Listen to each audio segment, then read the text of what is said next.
Hello बच्चों, कैसे हैं आप। आइए आज हम आपको नाइन्थ क्लास का स्टैटिक्स पढ़ाने जा रहे हैं मैथमेटिक्स में, जो कि काफ़ी ज़्यादा इम्पोर्टेंट है।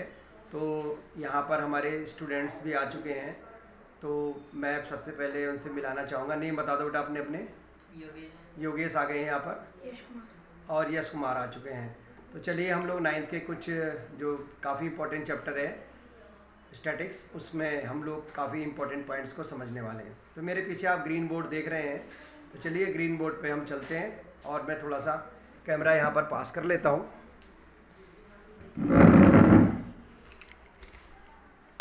तो ये अब हम आ गए हैं बोर्ड के सामने। तो नाइन्थ में चैप्टर नंबर 14, नाइन्थ क्लास में एनसीईआरटी में आपने देखा होगा कि चैप्टर नंबर 14 है। तो चलिए स्टार्ट करते हैं। Chapter number 14, STATICS, statics. यहाँ पर नंबरों का खेल होता है एक तरह से। काफ़ी सारे इंट्रोडक्शन आप पहले समझेंगे कि स्टैटिक्स क्या है। ठीक है बेटा, बोलो बेटा। Yes sir. इंट्रोडक्शन आप लोग बोलते रहोगे ना, तो और भी बच्चों को अच्छा लगेगा। इंट्रोडक्शन, स्टैटिक्स क्या है, ध्यान से समझिए। स्टैटिक्स इसे कहते हैं। आपने कई चीज़ों का कलेक्शन पढ़ा होगा, पढ़ा है कलेक्शन। किन किन चीज़ों का कलेक्शन पढ़ा है? जैसे कि आपने ये देखा होगा कि हम लोग जो कई चीज़ों का कलेक्शन होता है, जैसे आपने पढ़ा चिल्ड्रन, पढ़ा है चिल्ड्रन। चिल्ड्रन मतलब क्या हो गया? बहुत सारे बच्चे, हुआ ना। चिल्ड्रन का मतलब क्या हुआ? बहुत सारे बच्चे। इसी तरह से आप बोलते हो कि हमारे इंडिया में कई चीज़ों का कलेक्शन, जैसे कि डेटा होता है। डेटा कंप्यूटर में पढ़ा है, कंप्यूटर में डेटा या डाटा बोलते हैं, तो इसका भी कलेक्शन होता है। कई तरह के डाटा के कलेक्शन से बहुत सारी चीज़ें निकाली जाती हैं। इसी तरह आपने एक वर्ड पढ़ा होगा क्लास, है ना। क्लास में भी काफ़ी सारी क्लासेस होती हैं। और इसी तरह से आपने पढ़ा होगा रिजल्ट। ठीक है, रिजल्ट में आपने देखा होगा कई सारे बच्चों का रिजल्ट निकाला जाता है। तो ये क्या है कि इस तरह की कई बहुत सारे जो डेटा होते हैं, उन डेटा को हम लोग एक निश्चित क्रम में रखते हैं, एक सिंपल क्रम में रखते हैं, और उसके बाद बहुत सारे रिजल्ट निकालते हैं। ठीक है, तो ये तो इंट्रोडक्शन, इसका सिंपल इंट्रोडक्शन था, जिसको कि हम लोग कलेक्शन ऑफ डाटा बोलते हैं। और इंट्रोडक्शन में आप समझिए कि आपको जितने भी स्टैटिक्स में हमें नंबर्स के बारे में पढ़ना है, बहुत सारे नंबर्स को ABCD है, कुछ भी है, किसी भी तरह का डेटा हो सकता है। जैसे पॉपुलेशन से रिलेटेड डेटा हो गया, या कोई अन्य डेटा हो गया, या हमारी पॉपुलेशन के अलावा क्लास का डेटा हो गया, बैंक का डेटा हो गया, कोई भी डेटा हो गया। उस डेटे को हमें एक टेबुलेशन करना है, टेबल के फॉर्म में रखना होता है, और फिर उससे हमें तरह तरह के रिजल्ट निकालने होते हैं। ठीक है बेटा। अब सेकंड इसमें एक चीज़ और आती है, वो है आपका क्लास इंटरवल। क्या है? Class interval. Class interval. अब ये क्लास इंटरवल क्या होता है? जैसे कि आप क्लास में पढ़ते हो तो उसमें आपका इंटरवल होता है। इसी तरह से यहाँ पर क्लास इंटरवल क्या होता है? जब हम किसी ग्रुप को अलग अलग डिवाइड कर देते हैं। ठीक है, और क्लास इंटरवल से पहले आपने अभी पढ़ा होगा कि डेटा क्या होता है। अब डेटा, सबसे पहले हम लोग कोई भी डेटा ले सकते हैं। जैसे कि आपने कोई भी फैक्टर वगैरह ले लिया, नंबर वगैरह ले लिया, किसी भी तरह के आपने डेटा को कलेक्ट किया है, वो डेटा हमारा प्लूरल फॉर्म में होता है। प्लूरल फॉर्म में होता है बेटा डेटा। ठीक है, बहुत सारे नंबर्स का कलेक्शन होता है।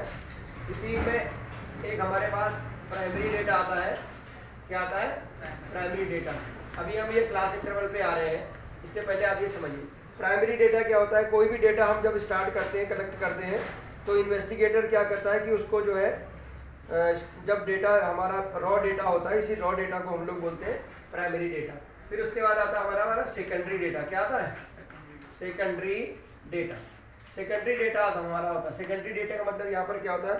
सेकेंडरी डेटा हमारा होता है the data collected by the someone and used to any other person. यानी कोई ऐसा डेटा जो डेटा किसी ने लिया और किसी ने यूज किया, ठीक है, दूसरे पर्पस के लिए, उसे सेकेंडरी डेटा बोलते हैं। ठीक है, उसके बाद रॉ डेटा।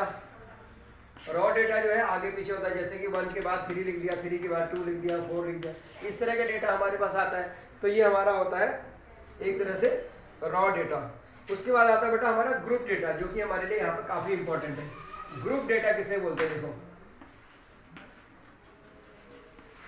ये हमारे लिए यहाँ पर काफी इंपॉर्टेंट रखता है। जैसे ग्रुप हम बना लेते हैं। जैसे हमने क्या करा कि हमने ग्रुप बना लिए, 0 से लेकर हमने 10 लोगों का ग्रुप बना लिया, 0 से 10। ठीक है, 10 से लेकर हमने 20 इस तरह के ग्रुप बना लिए, 10-10 के ग्रुप बना लिए, या 5-5 के ग्रुप बना लिए, या 100 से 200 तक का ग्रुप बना लिया, फिर 200 से लेकर 300 तक का ग्रुप बना लिया। तो इस तरह से हम लोग यहाँ पर ग्रुप बनाते हैं, ठीक है। तो जब हमारे पास डेटा काफ़ी सारा हो जाता है तो हम लोग क्या करते हैं, ग्रुप बनाते हैं। अब ये समझने के बाद अब हमारा आएगा class interval. Class interval, class interval क्या होता है, which group divide the observation is known as class interval, जिसमें कि हम लोग ग्रुप को डिवाइड कर देते हैं, कई सारे ग्रुप बना देते हैं, तो ये एक तरह का क्लास इंटरवल हो गया, ठीक है। इस तरह से हमने ग्रुप एक बना लिया, एक ग्रुप ये बना लिया, एक ग्रुप ये बना लिया, कई सारे ग्रुप बना लेते हैं, तो ये हमारा क्लास इंटरवल होता है बेटा, ठीक है। तो इस तरह से हम लोग क्लास इंटरवल को लेके चलेंगे कि कितने से कितने हमें ग्रुप बनाने। अब हमें करना है presentation of data, presentation of data. जैसे कि आप जब आपके घर में कोई गेस्ट आ जाता है तो उसे आप कैसे प्रेजेंट करते हो, अच्छी अच्छी प्लेटों में देते हो सजा सजा के, इसी तरह से डेटा को भी हमें एक सुंदर रूप में, सुंदर फॉर्म में रखना होता है, जिसे हम लोग प्रेजेंटेशन बोलते हैं। प्रेजेंटेशन ऑफ डेटा को हम लोग करने के लिए अपने डेटा को 2 भागों में डिवाइड कर देते हैं, एक तो डिसेंडिंग ऑर्डर में और एक असेंडिंग ऑर्डर में, ठीक है। डिसेंडिंग और असेंडिंग ये समझते हो या नहीं। देखिए डिसेंडिंग होता है इस तरह से, पहले डेटा छोटा वाला, फिर उससे बड़ा, फिर उससे बड़ा, फिर उससे, तो ये हो गया आपका डिसेंडिंग। और असेंडिंग डेटा में जैसे कि हम डेटा को बड़े से छोटे से बड़े के रूप में लिखेंगे, तो हमारा डेटा जैसे रॉ डेटा के रूप में दिया होगा तो उसको हम डिसेंडिंग या असेंडिंग के रूप में लिख लेंगे। मान लीजिए जैसे हमारा डेटा ये दिया हुआ 2 3 7 4 5 9 इस तरह के दिया, तो अब हम इसको क्या करेंगे, पहले हम इसको असेंडिंग में लिख देंगे। तो हमने क्या लिखा 2 3, फिर लिख दिया इसको 4, ठीक है, ए ऑर्डर असेंडिंग ऑर्डर में लिख दिया 2 3 4, फिर 5, फिर क्या आ जाएगा 7, फिर क्या आ जाएगा 9। तो हमने इसको क्या करा, इस डेटा को हमने असेंडिंग ऑर्डर में रख दिया। तो जब भी हमारा डेटा जो है उल्टा सीधा दिया होगा तो उसको हमें असेंडिंग ऑर्डर में डेटा को रखना होता है। आई बात समझ में? Yes sir. अब इसके बाद देखो बेटा, फिर हमारा आता है कि data present in the form of group and the frequency distribution, types of the frequency distribution. अब हमारा आता है frequency data present in the form of group और frequency data distribution. Data presented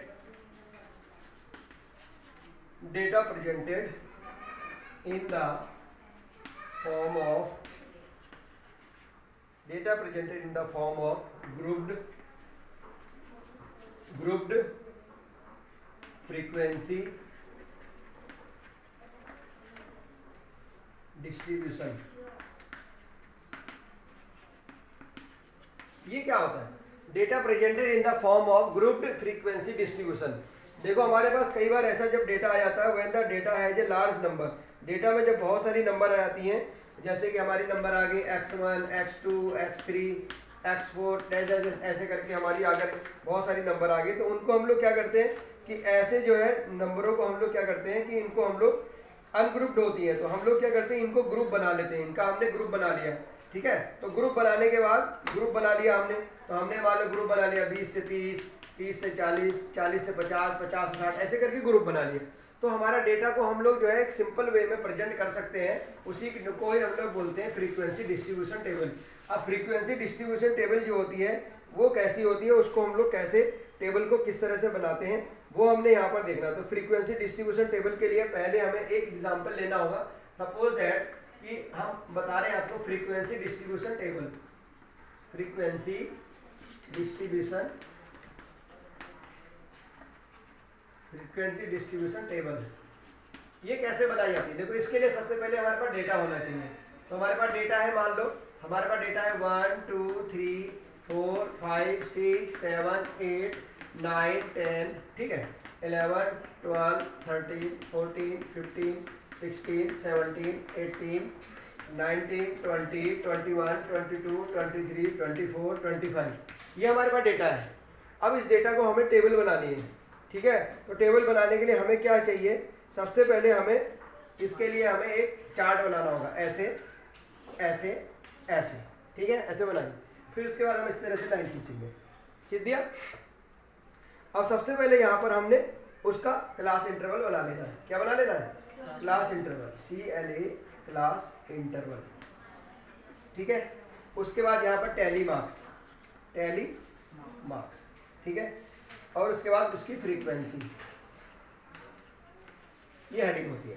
अब क्लास इंटरवल मान लीजिए हमने ये 25 तक का डेटा था, हमने 5-5 का बांट दिया, 0 से 5, 5 से 10, 10 से 15, 15 से 20 एंड 20 से 25, ठीक है। तो 0 से लेकर 5 तक के लिए हमने क्या करना है, इस तरह से हमने लाइनें लिख दी और ये टेबल इस तरह से बना दी, ठीक है। अब 0 से 5 में हम यहाँ देखेंगे, 0 से 5 का मतलब 0 से बड़ी और 5 से छोटी, 5 का मतलब 5 या 5 से बड़ी और 10 से छोटी, ठीक है। तो यहाँ पर हम 0 से 5 में 5 को नहीं लेंगे, ठीक है। तो 0 से और 5 से 10 में हम 10 को नहीं लेंगे, ऐसा समझो तो, ठीक है। 5 को ले सकते हैं। 0 से 5 से 10 में 5 को लेंगे। तो यहाँ से हम पहले हमारी है टैली मार्क्स 1 2 3 4 5, 1 2 3 4 के बाद यहाँ पर आ गई 5 क्यों? तो अब यहाँ पर 0 से लेकर 5 तक जीरो कितने नंबर है, देखो काउंट करो, 1 है, 2 है, 3 है, 4 है, तो कितनी आ गई 1 2 3 4, ये आ गई 4, ठीक है। अब 5 से 10 में हम क्या लेंगे, 5 से 10 में हम 5 को लेंगे, 5 6 7 1 2 3 4 5, कितनी आई 1 2 3 4, 5 को हम इस तरह से काटते हैं तिरछी, तो ये 5। उसके बाद 10 से 15, 1 2 3 4 5, 1 2 3 4 5, कितनी आ गई 5, ठीक है। और 15 से 20 में कितने आएंगे, कितने आ गए 5, और 20 से 25 में कितने आ गए, कितने आ गए 5, ठीक। टोटल में तो लिखते हैं। टोटल कितने हैं, टोटल जो है एक का 24 और उसका भी लिखना पड़ेगा। हाँ देखो इसका एक कम क्यों है, इसका कारण है, इसका कारण ये है, देखो हमने एक छोड़ दिया, 0 को नहीं लिया ना। हम 0 को जहाँ पर 0 होता है ना 0 कर दिया, ठीक है, तो यहाँ पर 5 बनेगा, समझ गया, आई बात समझ में। तो इस तरह से हमारा क्या आ गया टोटल 25 आ गया, ओके। समझ में आ गया, तो फ्रीक्वेंसी डिस्ट्रीब्यूशन टेबल समझ में आ गई। थैंक यू बेटा, इतने ही।